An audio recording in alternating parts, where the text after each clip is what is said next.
সব শ্রোতা বৈষ্ণবের করি নমস্কার, সকলেই পদধূলি দিন মস্তকে আমার। জয় শ্রী রাধে রাধে শ্যাম। সদে ভক্তমণ্ডলী, ভাগবত অমিয়ময় কথামৃতে প্রবেশ এ নরদমের বদনে একেবারেই অসম্ভব, ইয়াতে কোনো সন্দেহ নাই। তবে আমার দীক্ষাগুরু শ্রীপাদ পদ্ম পরম দয়াল মাগুরা আর পরাস্ত শ্রী শ্রী গৌরগোপাল সেবাশ্রমের সেবাচার্য শ্রীল শ্রী শ্রী ভক্তি প্রকাশানন্দ গোস্বামী প্রভুপদ এবং এই জীবধমের ভাগবত আচার্য প্রভুপদ পরম দয়াল খড়িংছি শ্রী শ্রী রাধা গোবিন্দ সেবাশ্রমের সেবাচার্য শ্রীল শ্রী শ্রী ভক্তি নিতাই দাস নারায়ণোত্তম গোস্বামী প্রভুপদ উভয়ের চরণধূলির অহৈতুকী কৃপা প্রসাদকে সম্বল করে আপনাদের মতো সাধুগুরু বৈষ্ণবের চরণধূলির আশীর্বাদে অল্প একটু সময়ে এই হরিকথায় প্রবেশ। ভজ শ্রীকৃষ্ণ চৈতন্য প্রভু নিত্যানন্দ শ্রী অদ্বৈত গদাধর শ্রীবাসাদি গৌর ভক্তবৃন্দ। হরে কৃষ্ণ কৃষ্ণ কৃষ্ণ হরে হরে, হরে রাম রাম রাম হরে হরে।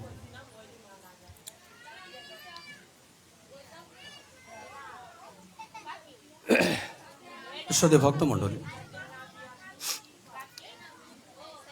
নামকরণ এবং এই যে মুখান্ন প্রাশন অর্থাৎ অন্নপ্রাশন অর্থাৎ মুখে ভাত, আমরা অনেকেই অনেক রকমভাবে এটাকে বলি। আবার গ্রাম্য ভাষায় আমরা গালে ভাতও বলি। তো আমরা সবাই জানি আমাদের দশবিধ সংস্কারের মধ্যে অন্যতম এই সংস্কার কিন্তু নামকরণ এবং মুখান্নপ্রাশন।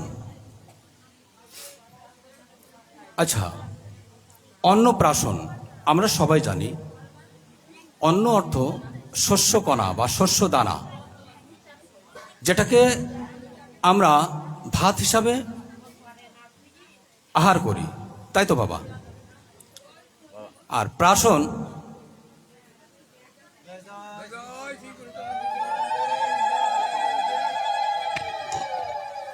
আর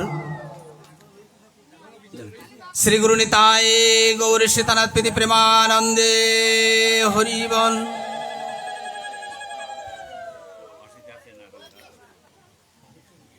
আর প্রাশন শব্দের অর্থটা কি জানেন? প্রাশন শব্দের অর্থ হচ্ছে খাওয়ানো। তাহলে মুখে যখন আমরা অন্ন খাওয়াই তখন সেটার নাম হয় অন্ন প্রাশন। তাহলে আমরা জানতে পেরেছি। এখন এই দশবিধ সংস্কারের মধ্যে এহেন একটা গুরুত্বপূর্ণ সংস্কার আসলে আমাদের প্রত্যেকের শতভাগ পালন করা উচিত, যেটা হয়তো আমরাও আমাদের জীবনেও প্রয়োগ হয়েছে বলে আমরা মনে করি না। কারণ এই দশবিধ সংস্কার এখন থেকে 2-5 বছর আগেও, এখন থেকে 2-5 না, 2-10 বছর বা 2-5 বছরই ধরা যায়, আগেও কিন্তু এত আড়ম্বর সহকারে এই ভগবানের গুণকথা শ্রবণের মধ্য দিয়ে এহেন একটা সুন্দর অনুষ্ঠান আমরা উদযাপিত করেছি, এটা কিন্তু আমরা বলতে পারি না। কিন্তু ইদানিং আমরা পারছি কেন? আমাদের মধ্যে এহেন সাধুদের আবির্ভাব ভগবান আমাদের উপহার দিয়েছেন, যে কারণে আমাদের এই অঞ্চল না, অনেক অঞ্চলেই এই দশবিধ সংস্কারগুলো কিন্তু এখন বিভিন্ন ভগবানের এই বিভিন্ন অনুষ্ঠানের মধ্য দিয়েই উদযাপিত হচ্ছে। এটা কিন্তু ভগবানের প্রেরিত, ভগবানের মনোনীত, জানিতে ভগবানের মনোনীত এহেন সাধুগুরু বৈষ্ণবের আশীর্বাদ ছাড়া কিন্তু আদেও কখনো সম্ভব হয় না। তো আমাদের এই দশবিধ সংস্কার সম্পর্কে তো আসলে প্রভুপাদ আছেন, অনেক কথাই বলবেন। সময়ের স্বল্পতার কারণে আমি একটু দুটো চারটে কথা একটু গীতা থেকে শ্রবণ, তারপরে সেখান থেকে স্বল্প সময়ের জন্য একটু আস্বাদন। আমাদের গীতায় দ্বাদশ অধ্যায়ের ৮ম শ্লোকে ভগবান আমাদেরকে জানিয়ে দিচ্ছেন, মই এব মনো আধচ্ছ ময়ে বর্ধিং নিবেশয় নিবশিষ্যাসি মই এব অতর্ধম ন সংশয়। ভগবান আমাদেরকে জানিয়ে দিচ্ছেন যে তুমি তোমার মন, তোমার চিন্তন, তোমার এক কথায় যা কিছু আছে সব কিছু আমাতে সমর্পণ করো, তাহলে তুমি আমাকেই প্রাপ্ত হবে, ইহাতে কোনো সন্দেহ বা সংশয় নাই। এখন কথা হচ্ছে আমরা আসলে কতটুকু পারছি। যেমন এখানে এই যে গৃহস্বামী এই গোপাল সোনার দশবিধ সংস্কারের উদ্দেশ্যে এই নামাকরণটা কিন্তু এহেন সাধুদের উদ্দেশ্যে সমর্পণ করে দিয়েছেন। এহেন সাধুদের উদ্দেশ্যে সমর্পণ করার অর্থ হলে ভগবানের উপরেই ন্যস্ত করে দেওয়া, তাই নয় কি মা? সাধুদের উপরে যদি আমি কোনো কিছু সমর্পণ করতে পারি, অর্থাৎ আমার না এই ভাবটা যদি আমি আনতে পারি, আমি সাধুদের চরণে যখনই দিয়েছি তখন কি আমি ভগবানের চরণে দেয়নি? দিয়েছি না মা? দিয়েছি। তাহলে আমরাও অনুরূপভাবে আমাদের সকল কৃতকর্ম, অর্থাৎ আমাদের চলার পথে, আমাদের বলার পথে, আমাদের কর্মের পথে সব কিছু যদি আমরা ভগবানে অনুরূপভাবে সমর্পণ করে দিতে পারি, তাহলে ভগবান কি বলেছেন? আমাদেরকে আশ্বস্ত করেছেন স্পষ্ট বাণী দিয়ে, যদি তুমি আমার উপরে সব কিছু ন্যস্ত করতে পারো, তাহলে শেষের সময় তুমি আমাকে পাবে, ইহাতে কোনো সন্দেহ বা সংশয় নেই। যে কারণে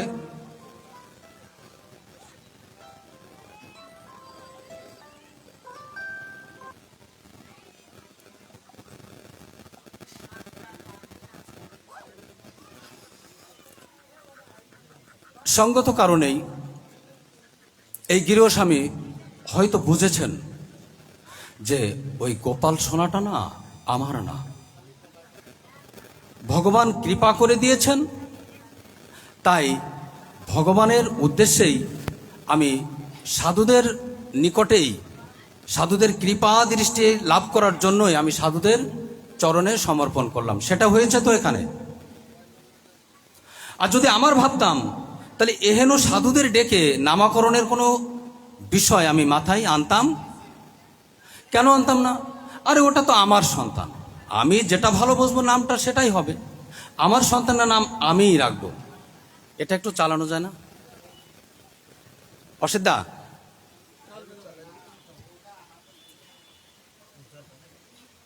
এখন আমরা এই যে ভগবানের উপরে সমর্পণ করলে তার ফলাফলটা কি হতে পারে,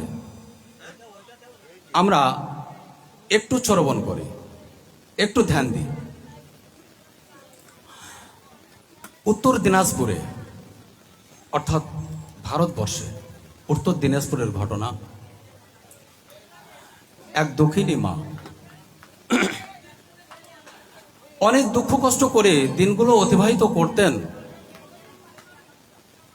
তবে দিন শেষে আমার রাধা মাধবের সেবার জন্য যতটুকু প্রয়োজন, উদ্দেশ্য ততটুকুই, তার বেশি কিছু। আমাদের উদ্দেশ্য কি থাকে মা?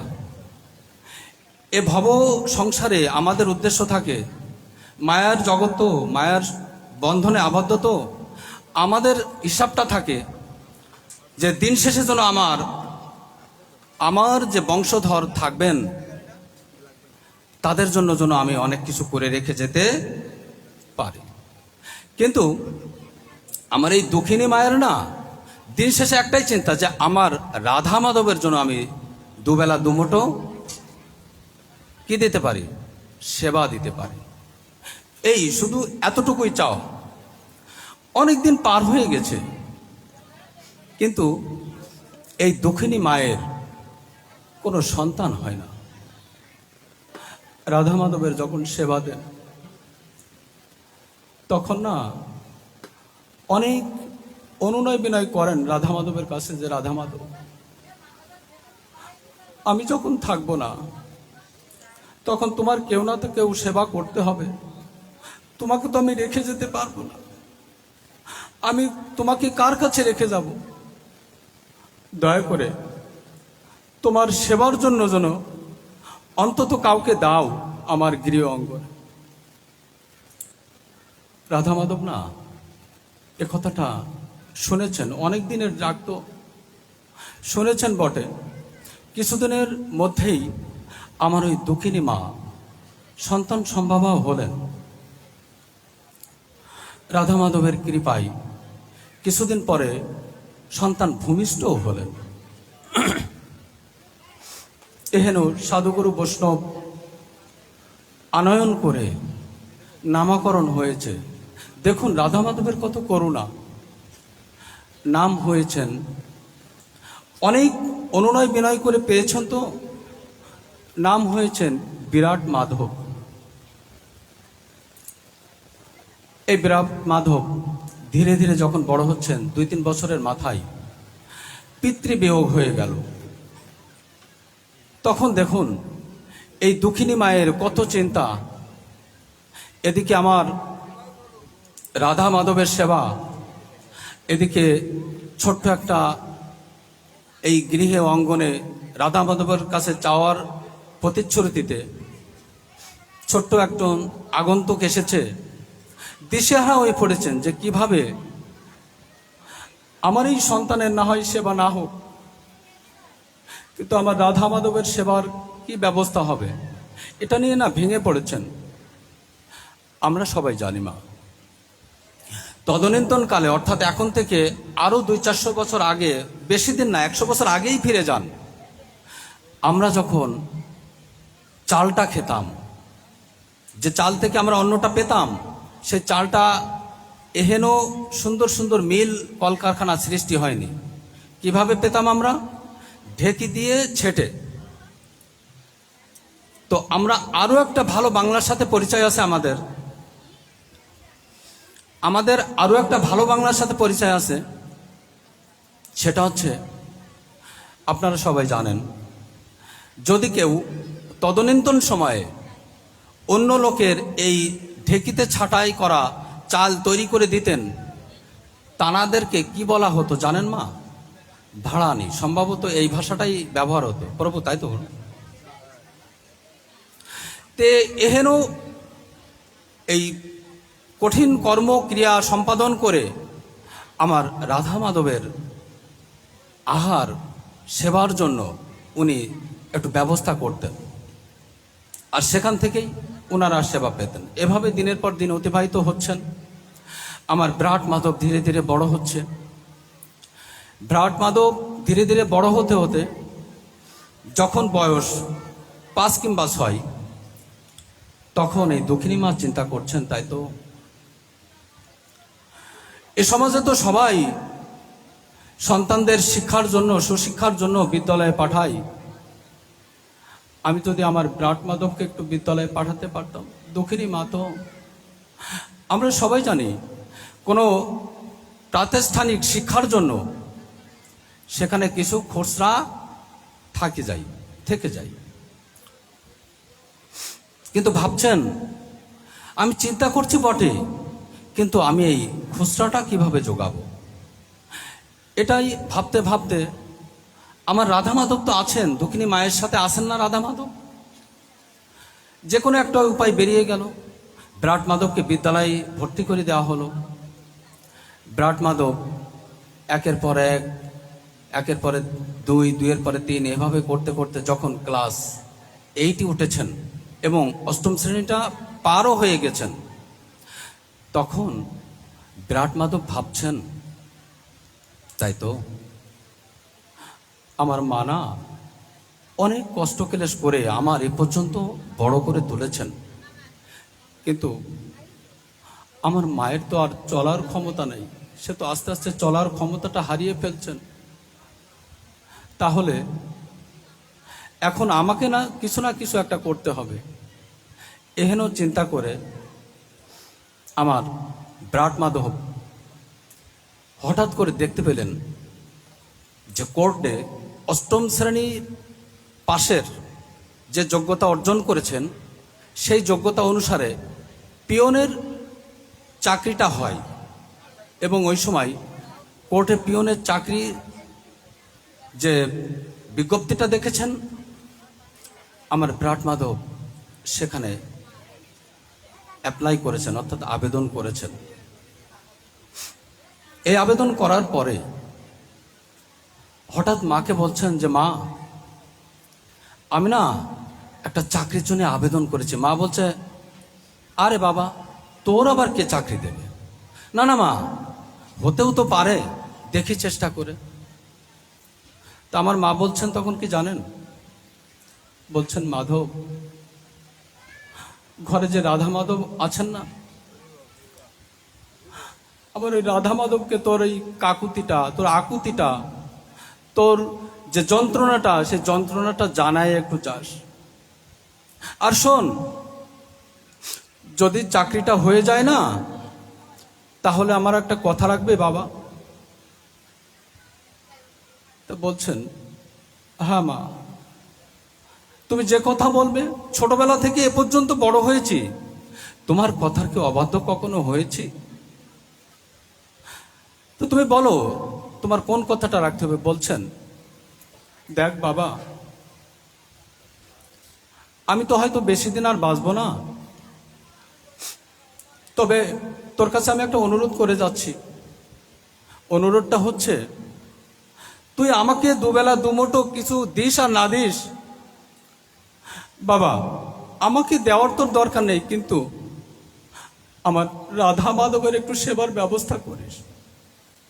আমার রাধা মাধবকে যেন তুই অভুক্ত রাখিস না। বিরাট মাধব মায়ের এই কথায় স্তম্ভিত হয়ে গেলেন। বলছেন, মনে মনে বলছেন, মা, আমি তো তোমার মুখে শুনেছি যে রাধা মাধবের করুণায় তুমি আমাকে পেয়েছো, আর আমি তাকে ভুলে যাব? একথা আমার রাধা মাধবের শ্রীচরণে রেখে বিরাট মাধব চলে গেলেন সেই চাকরির উদ্দেশ্যে। চাকরিটা হয়েও গেল। প্রথম যেদিন যোগদান করার উদ্দেশ্যে গৃহ অঙ্গন থেকে বেরোবেন, মাকে প্রণাম নিবেদন করেছেন। মা বললেন যে, মাধব, তুই আমার রাধা মাধবকে জানিয়ে যাবি না? আরে যার করুণায় তোকে আমি লাভ করতে পেরেছি, তুই কি তাকে একটু জানাবি না? বলছে, মা, তা তো অবশ্যই জানাবো। ছুটে সেই রাধা মাধবের সামনে উপবেশন হয়ে রাধা মাধবকে বলছেন, রাধা মাধব, যে চাকরিটা আমার হয়েছে, আমি যেন তোমার কৃপাশিস লাভ করে এই চাকরিটা আমার জীবনকে ত্বরান্বিত করার জন্য আমি চালিয়ে নিয়ে যেতে পারি। চলে গেলেন। কিন্তু বিরাট মাধবের বেশভূষা কি? বিরাট মাধবের বেশভূষা হচ্ছেন ধুতি এবং পাঞ্জাবি। তো এটা যখন পরিধান করে আমার জজ সাহেবের সামনে হাজির হয়েছেন, জজ সাহেব দেখেই বলছেন, এই ছেলে, তুমি কি অফিসে এসেছো না কি করতে এসেছো? হ্যাঁ। বলছেন, কেন বাবু, আমার কি কোনো অন্যায় হয়েছে? বলছে, না না, তোমার এই পোশাকে তো অফিসে আসা যাবে না, তোমার পোশাক পরিবর্তন করে আসতে হবে। তখন বলছেন, কেন বাবু, আমি যদি এই পোশাকে আপনার যত কাজ আছে সবগুলো সুন্দরভাবে সুসম্পন্ন করতে পারি, তাহলে সমস্যা কোথায়? বলছে, না না, তুমি বুঝতে পারছো না। একথা বলার উদ্দেশ্য কি? একথা বলার উদ্দেশ্য হচ্ছে, আমার জজ সাহেব না নাস্তিক প্রকৃতির ছিলেন। সুন্দর দত্ত বাবু উনি পুরোটাই ছিলেন নাস্তিক। ভগবান বলতে কাউকে উনি বিশ্বাস করতেন না। শুধু ভক্তমণ্ডলী, আমার সামনের অংশটুকু যেতে গেলে এখনো হয়তো 5-7 মিনিট লাগবে। সংকেত দিয়েছেন তো? আমি আমার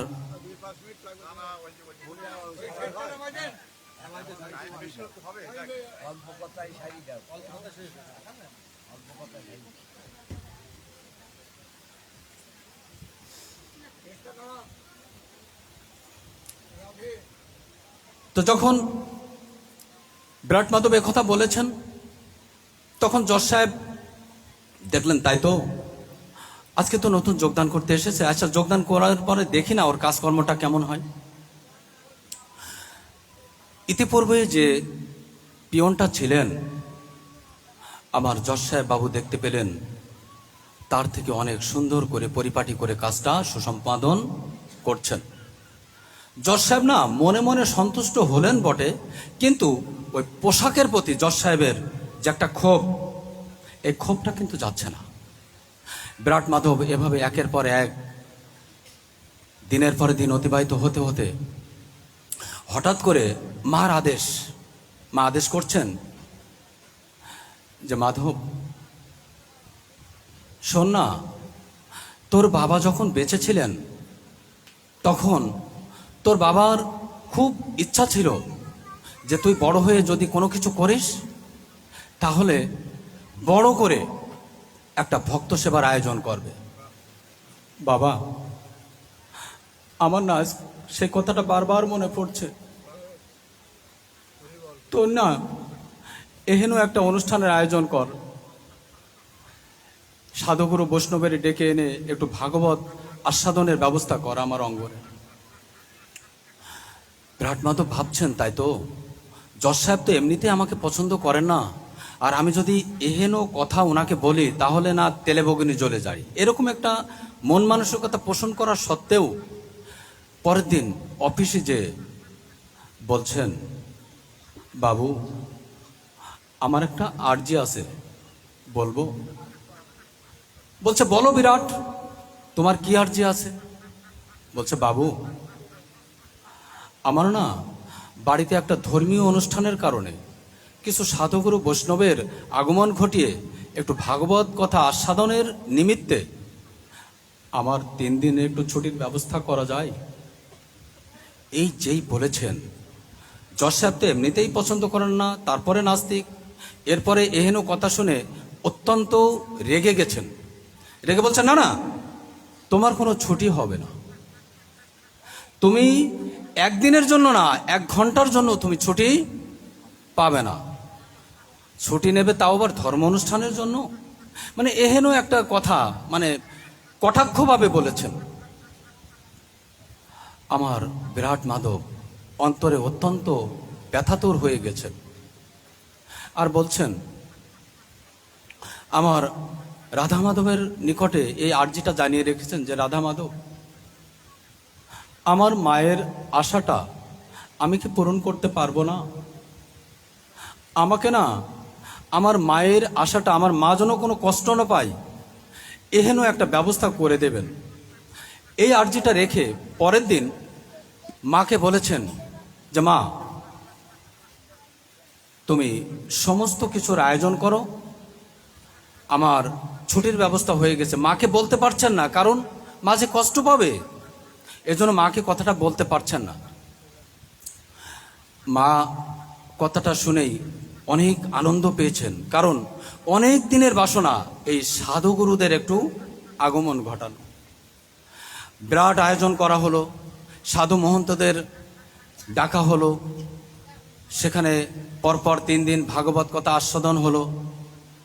মুহুর্মুহুর ভাগবত কথা আস্বাদনে মা অত্যন্ত তো ভাগবত কথামৃতে পাগল, মুহুর্মুহুর কথা মৃতের ভিতরে প্রবেশ করে নিজে যেন উদ্বেলিত হয়ে গেছেন। যখন শেষের 3য় দিনের শেষ দিনে যখন সাধু মহন্তরা বিদায় নিয়ে গেছেন, তখন না আমার ব্রাট মাধবকে বুকে জড়িয়ে ধরেছে, ক্রন্দন করছেন যে বাবা, আজকে না আমার বাড়িটা শূন্য হয়ে গেল। এতদিন কত সাধু মহন্তদের সাথে কত সুন্দরভাবে এই গোটা 3 দিন অতিক্রম করলাম, আর আজকে না আমার খুব খালি খালি লাগছে। এই কান্নাকাটি করছেন, তখন বিরাট মাধব আবেগে আপ্লুত হয়ে গেছেন। বলছেন, বিরাট মাধবও কাঁদছেন তো, বলছেন মা, আমার খারাপ লাগছে, তবে কষ্ট লাগছে একটা বিষয় ভেবে। বলছে কেন বাবা, কি বিষয় বলো তো? বলছে মা, আমি না, জজ সাহেব আমাকে ছুটি দেয়নি, আমি ওনার কাছ থেকে ছুটি নিতে পারিনি। এই 3 দিন আমি তো অফিসে গেলাম না, আমার চাকরিটা আছে তো।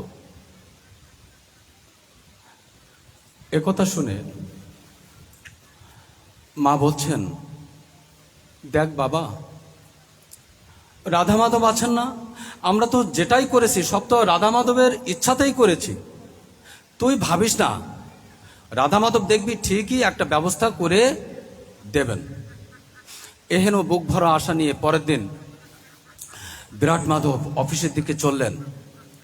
অফিসে চলে যে যখন পৌঁছায় দেখলেন জজ সাহেব, প্রথম দর্শনে জজ সাহেব না অত্যন্ত মলিনভাবে আমার বিরাট মাধবকে ডাকছেন, মাধব, বিরাট মাধব, বাবা তুমি আমার জন্য 1 গ্লাস জল নিয়ে আসো তো। এই ডাকটা শুনে না বিরাট মাধবের মনটা একেবারে জুড়িয়ে গেছে, প্রাণটা জুড়িয়ে গেছে। তাহলে তো আমার জজবাবুর রাগ তো নেই, তাহলে নিশ্চয়ই আমার প্রতি সন্তুষ্ট আছেন। এহেন চিন্তা করে আমার বিরাট মাধব জলটা এনে যখন দিয়েছেন, তখন করজোড়ে বলছেন, বাবু আমার চাকরিটা আছে তো। অত্যন্ত করুণ সুরে বলছেন, আমার চাকরিটা আছে তো। তখন জজবাবু বলছেন, না না, এটা তুমি কেমন বলো বিরাট মাধব, তুমি তো এই 3 দিন এসেছিলে, তুমি অফিসও করেছো, তোমার দস্তখতের খাতায় দেখো সইও আছে। তখন বিরাট বলছেন, না না বাবু, আমি তো অফিসে আসিনি, আমি তো অফিস করি নাই। তখন জজবাবু বলছেন যে বিরাট, তোমার দস্তখতের খাতাটা নিয়ে আসো তো, স্বাক্ষরের খাতাটা নিয়ে আসো তো। স্বাক্ষরের খাতাটা আনা হলো। স্পষ্টভাবে দেখলেন বিগত 3 দিনের ঠিক আমার বিরাট মাধব যেমনভাবে সই করতেন তেমনভাবে সই করা আছে, এবং 3 দিন কাজও করেছেন। তখন আমার বিরাট মাধব বলছেন যে বাবু, আমার আর বুঝতে বাকি নেই, আমার হয়ে আমার ওই রাধা মাধব না, ওই রাধা মাধবী এই 3 দিন আপনার এখানে এসে চাকরিটা করে গেছে। কি বাৎসল্য প্রেম, ভাবা যায় মা। তখন জজ সাহেব স্তম্ভিত হয়ে গেলেন। জজ সাহেব সাথে সাথে আরেকজন পিয়নকে ডেকে পাঠালেন এবং বললেন, এই তুমি যাও তো বিরাট মাধবের বাড়িতে যে শুনে আসো তো, যে আসলে 3 দিন ব্যাপী বিরাট মাধবের বাড়িতে অনুষ্ঠান হয়েছিল কিনা এবং বিরাট মাধব অফিসে এসেছিল কিনা। পাঠালেন, পিয়ন চলে গেলেন, যে সব কিছু অবগত হয়ে এসেছেন। আসলে তো বিরাট মাধব আসেননি অফিসে। অবগত হয়ে যখন ফিরে এসেছেন, তখন বলছেন যে বাবু, আমি গেছিলাম, কিন্তু বিরাট মাধব না এই 3 দিন অফিসেও আসেননি, এবং তার বাড়িতে 3 দিন পরম আনন্দে অনেক সাধু মহন্তদের নিয়ে ভাগবত অনুষ্ঠানের আয়োজন চলেছেন। এই কথা যখন শুনেছেন, তখন আজ আমার নির্দয় জজ সাহেব, নাস্তিক জজ সাহেবের চোখেও বাড়িধারা আর সংবরণ করতে পারলেন না। অজর ধারায় দুনয়ন দিয়ে বাড়িধারা বিগলিত হচ্ছে। এর মধ্যে অফিসের বড়বাবুই আজকে না বিরাট মাধবকে বলছেন যে মাধব, বিরাট, আজকে না তোমার ছুটি দেওয়া হলো। বিরাট মাধব মনের আনন্দে ছুটতে ছুটতে বাড়ি এসেছেন। বাড়ি এসেই আমার রাধা মাধবের সামনে একেবারে হামাগুড়ি দিয়ে ষষ্ঠাঙ্গে প্রণাম নিবেদন করে করন্দন করছেন আর বলছেন, রাধা মাধব, সারা জীবন আমার জীবনের যতটা দিন অতিবাহিত হয়েছে তোমাকে কোনোদিন না ডেকে তো আমি থাকিনি, কিন্তু কই, তুমি তো কোনোদিন আমার দর্শন দাওনি। আজ আমার হয়ে আমার চাকরিটা বাঁচানোর জন্য তুমি আমার নাস্তিক যে জজবাবু তার সামনেই তুমি চাকরিটা বাঁচিয়ে আসলে। এ বলছেন আর করন্দন করছেন। মা ছুটে এসেছেন, এসে সব কিছু অবলোকন করছেন। মাও একথা শুনে না হাউ মাউ করে করন্দন করছেন। এর মধ্যে কিছুক্ষণ পরেই অদূর থেকে হঠাৎ করে বিরাট মাধব এরকম করে উচ্চস্বরে পরপর 3টা ডাক আমার ওই বিরাট শুনতে পেলেন। শুনতে পেয়ে পিছনে তাকিয়ে দেখলেন আমার সেই জজবাবু এসেছেন। কিন্তু জজবাবু আজকে আর কোট টাই প্যান্ট এসবগুলো পরে আসেননি। জজবাবু আজ কিভাবে এসেছেন জানেন? এহেন বেশ ধরে জজবাবু আজকে আমার বিরাট মাধবের শ্রী অঙ্গনে এসেছেন। এসে বলছেন, বিরাট, আমি না আমার ওই জজ সাহেবের যে বড় চেয়ারখানা, সেই চেয়ারখানার অহংকারে আমি অনেক নিচে নিমজ্জিত হয়েছিলাম। তুমি না আমার চোখটা খুলে দিয়েছ। তুমি কৃপা করে যদি পারো এই অধমকে একটু কৃষ্ণ ভক্তি দান করো। আজ বিরাট মাধবের কাছে যখন এহেন কাকুতি করলেন জজবাবু, কাকুতি করার পর আবার বলছেন যে, মাধব, আমার জন্য এই প্রার্থনা করো, আমার বাকিটা জীবন আমি যেন এই সাধু সঙ্গের মধ্য দিয়ে আমার দিনগুলো অতিবাহিত করতে। শুধু ভক্তমণ্ডলী, আসলে দেখেন, গীতার ওই যে শ্লোকটা দ্বাদশ অধ্যায়ের 8তম শ্লোকে আমাদেরকে বলে দিয়েছেন স্পষ্টভাবে ভগবান যে তোমার সব কিছু যদি আমাকেই সমর্পণ করো তাহলে শেষের সময়ে আমাকেই প্রাপ্ত হবে, ইহাতে কোনো সন্দেহ নেই। আছে কি মা?